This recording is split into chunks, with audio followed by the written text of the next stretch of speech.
Hello ഫ്രണ്ട്സുമാരെ, ഈ കുളമാണ് രാജേശ്വര ക്ഷേത്ര കുളം. ഈ കുളം സ്ഥിതി ചെയ്യുന്നത് തളിപ്പറമ്പിലാണ്. ഈ കുളത്തിൽ നിന്നും 1 കിലോമീറ്റർ ദൂരെ നടന്നാൽ ശ്രീ രാജരാജേശ്വര ക്ഷേത്രം എത്തും. ഇവിടെ നിന്നും പലരും കുളിക്കാറുണ്ട്. കുറച്ച് വർഷം മുമ്പിൽ ഞാൻ തന്നെ ഈ കുളത്തിൽ നിന്നും കുളിച്ചിട്ടുണ്ട്.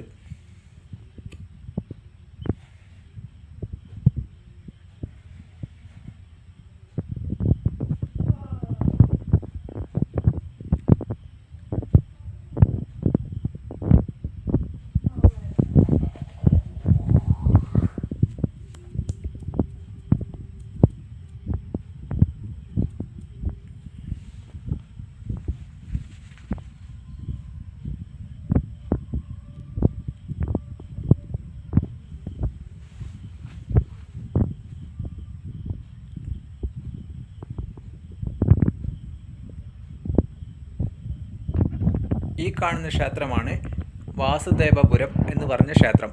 ഈ വീഡിയോ ഇഷ്ടപ്പെട്ടാൽ ലൈക്ക് ചെയ്യുക, ഷെയർ ചെയ്യുക, കമൻറ്റ് ചെയ്യുക, സബ്സ്ക്രൈബ് ചെയ്യുക. എല്ലാവർക്കും ബൈ.